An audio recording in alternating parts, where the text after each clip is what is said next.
Thank you friend. आज हम चतुर्थ सेमेस्टर का पेपर शुरू करने जा रहे हैं। जिस जगह हमारा पेपर छूटा था, जहाँ पर हम पढ़ा चुके हैं, उससे आगे हम कंटिन्यू करेंगे और मानवीय संसाधनों का प्रबंधन हम इस टॉपिक को लेकर चलेंगे। सबसे पहले समझते हैं मानवीय संसाधनों का प्रबंधन है क्या। किसी भी संस्था को या किसी भी कंपनी को, किसी भी फैक्ट्री को, किसी भी उद्योग धंधे को हम आगे बढ़ाने के लिए या उसको विकसित करने के लिए मानवीय संसाधनों का प्रबंधन करते हैं। ठीक वैसे ही शैक्षिक संस्थाओं के लिए शिक्षा में गुणवत्ता के सुधार के लिए हम मानवीय संसाधनों का इस्तेमाल करते हैं। किसी भी संस्था के लिए कुशल मानवीय संसाधन ही उसकी गुणवत्ता को बढ़ाता है और उसमें नए नए सोपानों में वृद्धि करता है। जैसे किसी भी व्यक्ति की क्षमताओं को हम पूर्ण रूप से या बेहतर तरीके से इस्तेमाल करना है तो उस व्यक्ति की क्षमताओं को सबसे पहले हम परीक्षण करेंगे, उसका परीक्षण करेंगे। परीक्षण करने के बाद उसकी योग्यताओं और क्षमताओं को जांचेंगे, उसके बाद उसको कार्य वितरण प्रदान करेंगे। क्योंकि किसी भी व्यक्ति की क्षमताएं या सभी व्यक्ति की क्षमताएं समान नहीं होती। प्रत्येक व्यक्ति की क्षमताएं और उसकी योग्यताएं अलग अलग होती हैं। ठीक कार्य का वितरण भी उन्हीं क्षमताओं और योग्यताओं पर किया जाता है, जिससे आउटपुट लेने के लिए, बेहतर रिजल्ट लेने के लिए उनको प्रोत्साहित किया जा सके। तो ये कुछ चीजें थी जो पृष्ठभूमि के बारे में मैंने मानवीय संसाधनों के प्रबंधन के बारे में बताया है। उससे संबंधित कुछ परिभाषाएं हैं मानवीय संसाधनों की। सबसे पहली परिभाषा है श्रीमती आर के शर्मा के अनुसार। ये कहती हैं मानवीय संसाधनों से तात्पर्य विद्यालय से संबद्ध शिक्षकों, छात्रों एवं समुदाय से पूरा सहयोग प्राप्त करने की तकनीक से है, जो शैक्षिक एवं सामाजिक उद्देश्यों की पूर्ति करने में सहायता करती है। इनका तात्पर्य है कि मानवीय संसाधनों का जो प्रबंधन है वो विद्यालय में जो संबंधित होते हैं छात्र हों, शिक्षक हों, समुदाय हों, उनकी एक तकनीकी है जिसके द्वारा इन तीनों ही व्यक्तियों का बेहतर सहयोग लिया जा सके और उनकी क्षमताओं के अनुसार उनको कार्य वितरण किया जा सके, ताकि सामाजिक जो उद्देश्य होते हैं, शिक्षा के उद्देश्य होते हैं, प्रभावपूर्ण तरीके से उनको गेन किया जा सके या अचीव किया जा सके। ये पहली परिभाषा रही। दूसरी परिभाषा डॉक्टर एस के दुबे के अनुसार।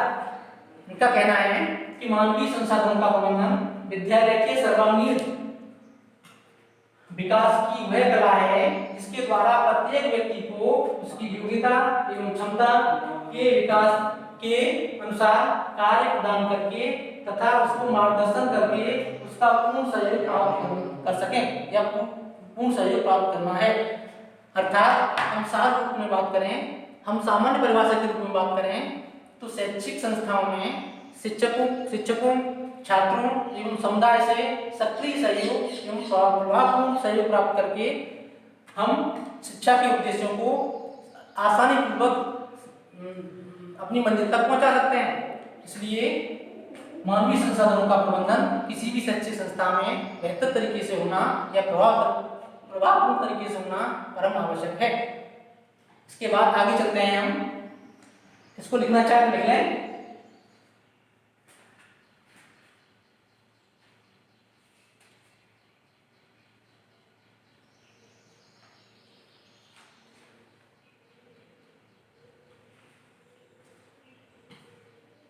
ठीक है स्टूडेंट, आगे चलते हैं हम।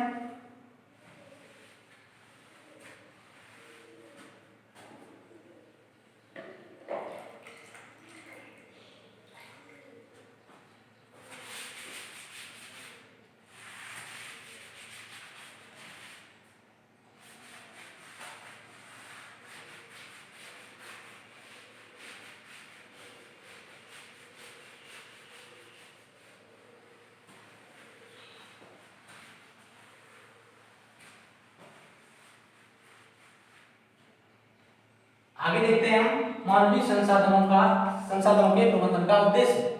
मानवीय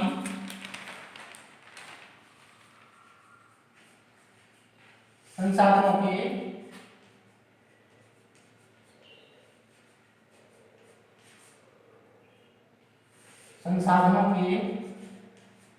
प्रबंधन का उद्देश्य, प्रबंधन का उद्देश्य।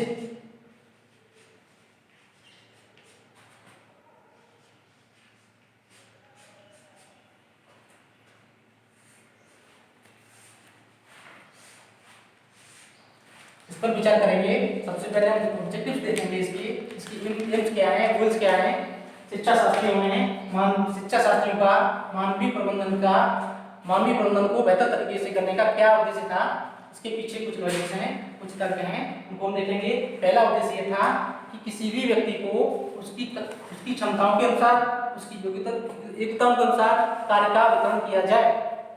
पहला था उसकी बेहतर क्षमताओं का बेहतर तरीके से इस्तेमाल किया जा सके। दूसरा उद्देश्य की बात करेंगे। दूसरा उद्देश्य ये था कि प्रत्येक व्यक्ति को जब उसकी क्षमताओं के अनुसार कार्य प्रदान किया जाएगा तो वो अपने कार्य को रुचिपूर्ण तरीके से करेगा, पूरे मनोयोग से करेगा, ताकि किसी भी तरीके की उसको कोई समस्या नहीं होगी। अगला उद्देश्य था जब व्यक्ति रुचिपूर्ण तरीके से कार्य करेगा, बेहतर तरीके से कार्य करेगा, मनोयोग से कार्य करेगा, उसके जो परिणाम होंगे बहुत सकारात्मक होंगे। अगला उद्देश्य था यदि व्यक्ति को उनकी क्षमताओं के अनुसार, उसकी योग्यताओं के अनुसार कार्य प्रदान किया जाएगा, वैसी स्थिति में शिक्षा के जो उद्देश्य हैं सरल तरीके से या आसान तरीके से, प्रभावपूर्ण तरीके से प्राप्त किए जा सकते हैं। चौथा उद्देश्य ये था कि प्रत्येक समाज या प्रत्येक संस्था की, शैक्षिक संस्था की कुछ उद्देश्य होते हैं, स्पेसिफिक उद्देश्य होते हैं, उनको भी बेहतर तरीके से प्राप्त किया जा सकता है। ये कुछ चंद उद्देश्य थे, इसको मैंने बताया। आगे बात करेंगे मानवीय संसाधनों के प्रबंधन के प्रकार। मानवीय संसाधनों के प्रबंधन के प्रकार।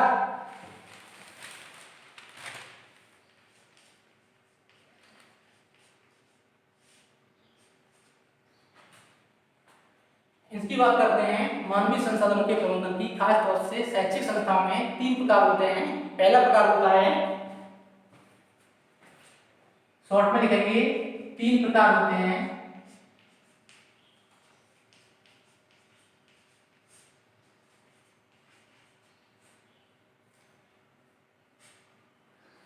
नंबर 1 शिक्षक,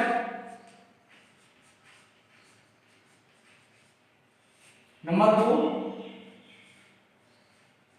छात्र, नंबर 3 समुदाय।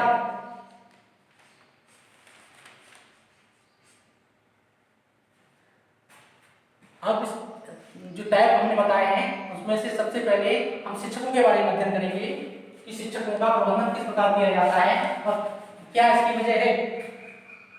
नंबर 1 शिक्षक की बात करेंगे।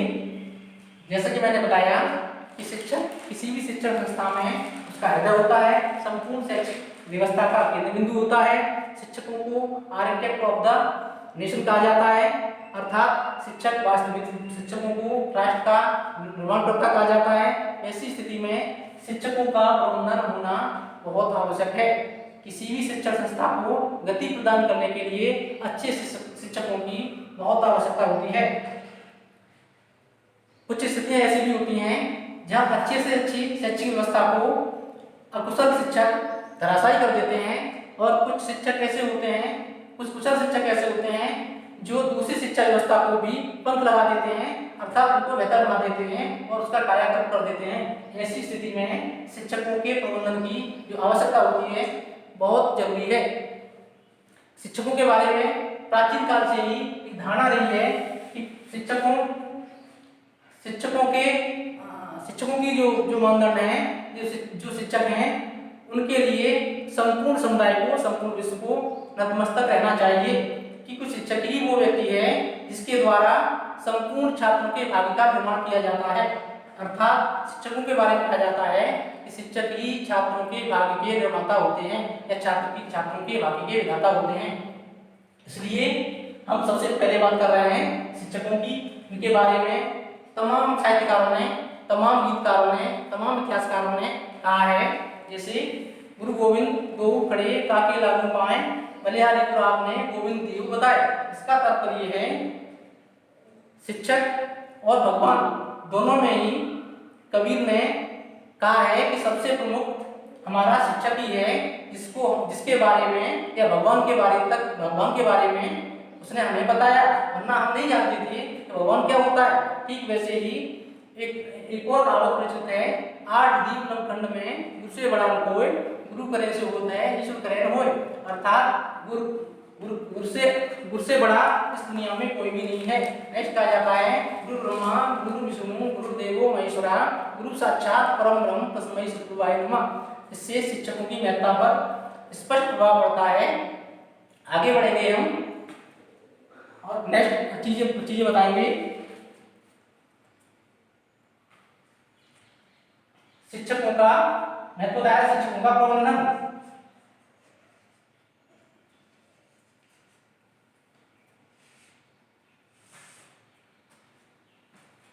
किसी भी शिक्षक संस्था में हम नॉर्मली बात करते हैं, सामान्य रूप से बात करते हैं, शिक्षक का स्थान सर्वाधिक महत्वपूर्ण होता है। जैसे किसी भी विषय का शिक्षक किसी दूसरे विषय को अवलंबित कर दिया जाए तो वो अपनी कार्यक्षमता का बेहतर इस्तेमाल नहीं कर पाएगा कि उस जिस सब्जेक्ट को पढ़ा रहा है, जिस विषय को पढ़ा रहा है उसमें भी कार्य अवगत होगा उसका, और उसकी क्षमताएं हैं उनका बेहतर तरीके से इस्तेमाल नहीं हो पाएगा। इसलिए संपूर्ण शिक्षा में प्रबंधन को, जो भी प्रबंधन है उसको ये ध्यान रखना चाहिए कि कौन सा शिक्षक किस विषय में अपना सर्वाधिक योगदान दे सकता है और अपने विषय के विशेषज्ञ होते हुए उन चीजों को वो बेहतर बना सकता है। तो ये कुछ चीजें थी जो शिक्षकों के बारे में बताई गई हैं। एक शिक्षा शास्त्री हुए हैं हुमायूं कबीर, उन्होंने कहा है, उन्होंने शिक्षक के व्यक्तित्व को परिभाषित किया है, इसको मैं यहाँ पे नोट डाउन करता हूँ, आप लोग देखेंगे। शिक्षक को अंग्रेजी में टीचर कहा जाता है।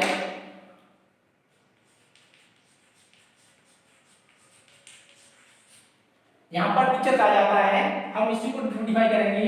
टी से होता है टैक्टफुलनेस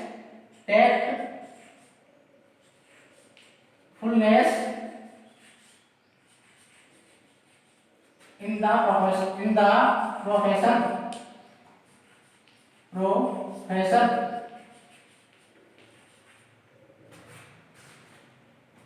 अर्थात व्यवसाय में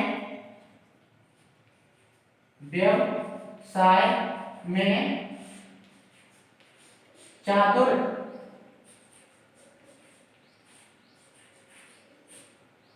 दूसरा यहां से लेंगे ई enthusiasm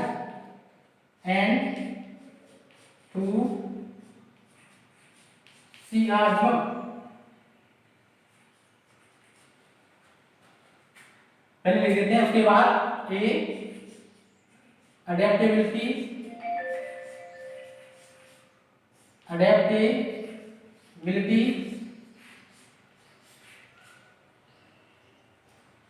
तीसरा C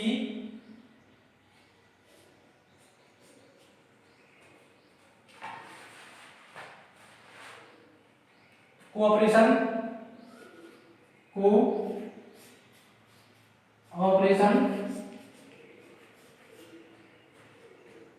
H honesty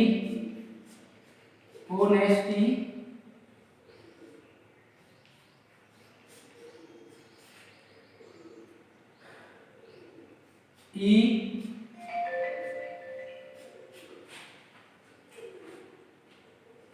Ernest EARNEST Ernest efforts और आर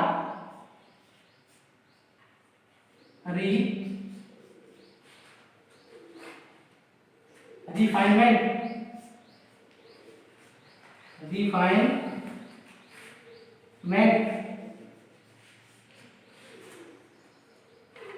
यहाँ पर लिखेंगे प्रगतिशीलता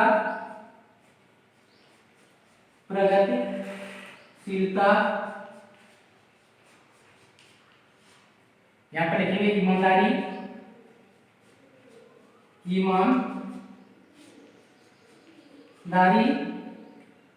सहयोग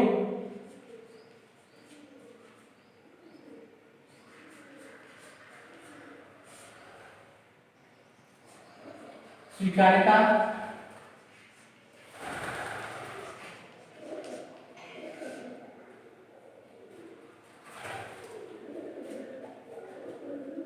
उत्साह, इंथुसियाज्म, उत्साह,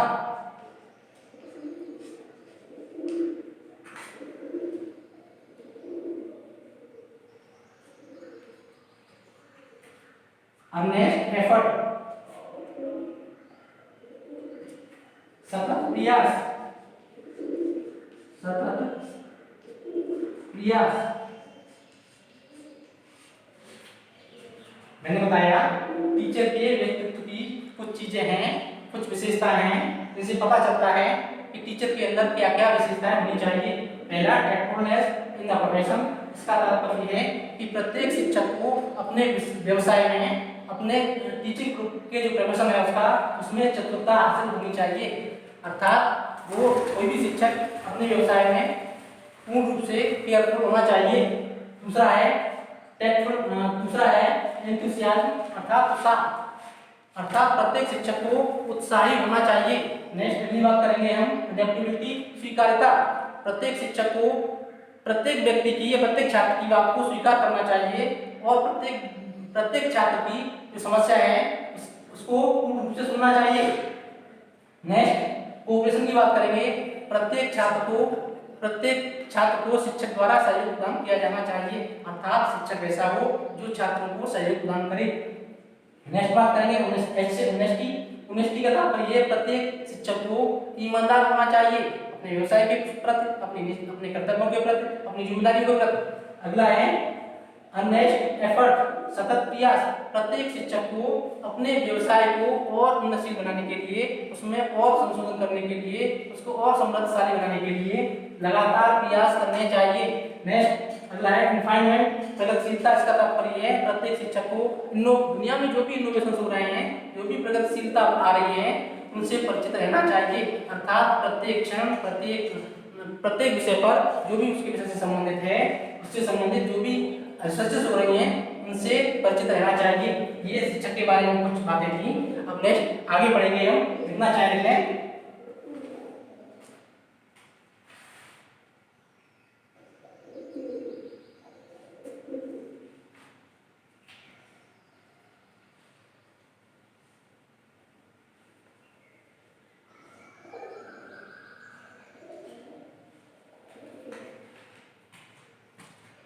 बताते हैं इसको, आगे बढ़ेंगे फिर।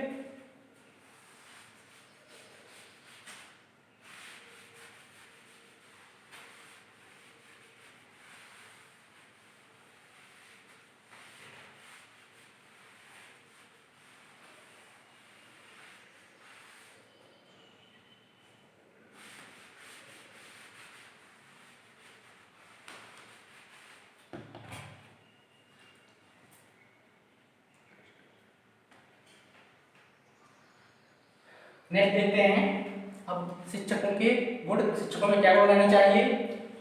शिक्षकों के गुण।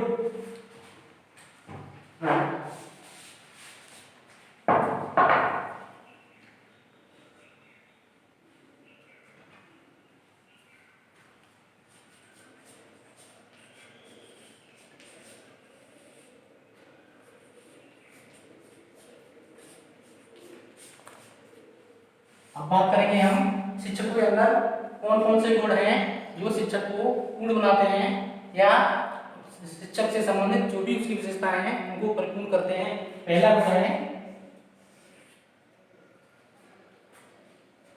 गुण की बात करेंगे। पहला है विषय विशेषज्ञ।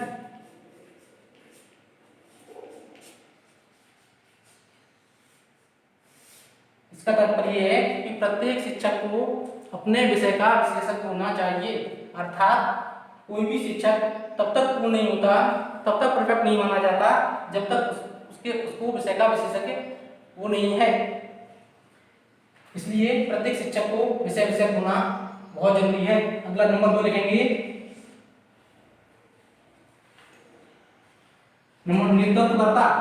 नेतृत्वकर्ता।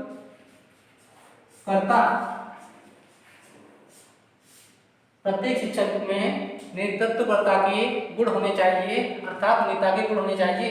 जब कभी भी विद्यालय के अंदर, क्लास के अंदर या समाज के अंदर कोई भी समस्या आती है तो आगे आके वो समस्याओं का समाधान कर सके। नंबर 3,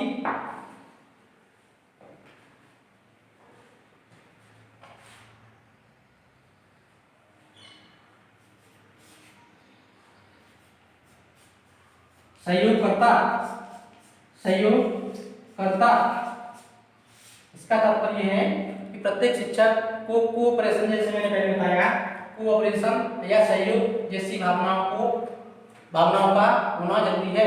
यदि शिक्षक के अंदर सहयोग की भावना नहीं होगी तो वो अच्छा शिक्षक नहीं हो सकता। प्रभावपूर्ण शिक्षण करने के लिए शिक्षक को सहयोग करना बहुत जरूरी है। अगला बात करेंगे शिक्षा देना। नंबर 4, शिक्षण कार्य। शिक्षण कार्य, प्रत्येक शिक्षक को अपने शिक्षण कार्य में दक्ष होना चाहिए और प्रत्येक शिक्षक को समझना चाहिए वो सदैव शिक्षक ही है। चाहे वो किसी भी कार्य पर नियुक्त किया जाए, चाहे उसको कोई भी अतिरिक्त जिम्मेदारी दी जाए, लेकिन उसको अपने शिक्षण कार्य से विरत नहीं रहना चाहिए। उसको सदैव शिक्षण कार्य के लिए तत्पर रहना चाहिए। छात्रों की जो भी समस्याएं हैं उनको शांत करना चाहिए। नेक्स्ट बात करेंगे मार्गदर्शक।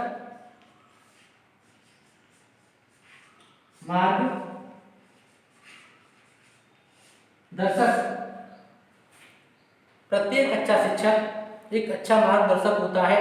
जब कभी किसी छात्र को किसी भी विषय से संबंधित कोई भी परेशानी होती है तो उसके समाधान के लिए शिक्षक को तत्पर रहना चाहिए और मार्गदर्शक के रूप में उसको भूमिका निभानी चाहिए। अगली विशेषता होती है इसकी मूल्यांकन एवं अवलोकन कार्य। मूल्यांकन एवं अवलोकन कार्य छठवां है मूल्यांकन एवं अवलोकन कार्य।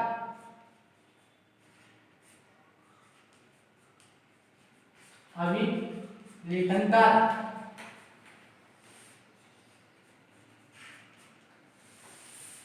प्रत्येक शिक्षक को जो भी उसको कार्य मिला है उसका लगातार मूल्यांकन करना चाहिए और मूल्यांकन के साथ साथ जो भी रिकॉर्ड सबसे रखने होते हैं उनको सही तरीके से, उचित तरीके से और सावधानी पूर्वक रखना चाहिए ताकि किसी भी अभिलेख में कहीं कोई त्रुटि ना रहे।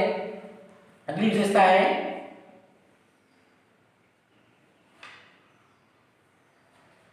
आत्मविश्वासी। आत्मविश्वासी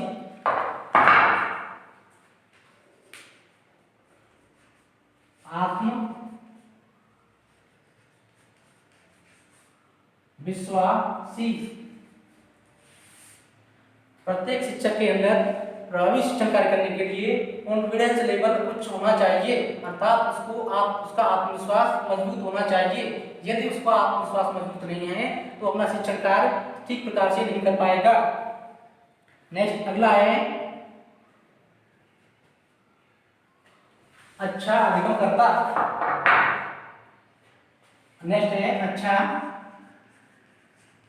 अधिगमकर्ता।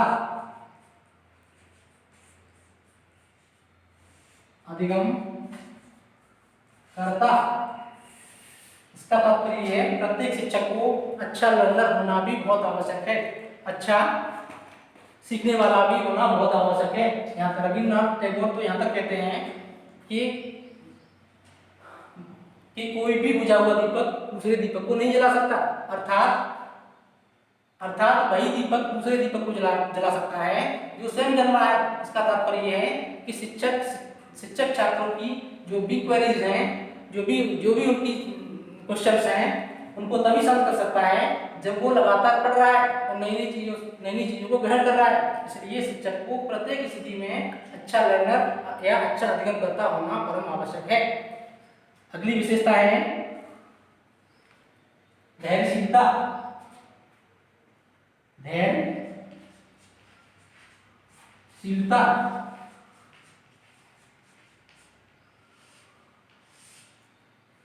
प्रत्येक शिक्षक को प्रत्येक परिस्थिति में धैर्यवान होना चाहिए। जब जब तक वो धैर्यवान नहीं होगा तब तक छात्रों की बात को वो सही तरीके से नहीं सुनेगा। और यदि शिक्षक धैर्यवान है तो पूरी तन्मयता से, पूरी शांति से शिक्षक छात्रों की बात सुनेगा, उनकी समस्या का समाधान करेगा। इसलिए सदैव यह माना जाता है कि अच्छा शिक्षक सदैव या प्रत्येक स्थिति में धैर्यवान ही होता है।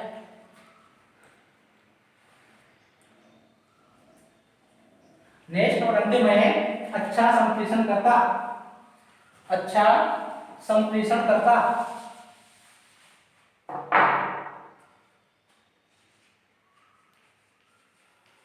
अच्छा संप्रेषण करता।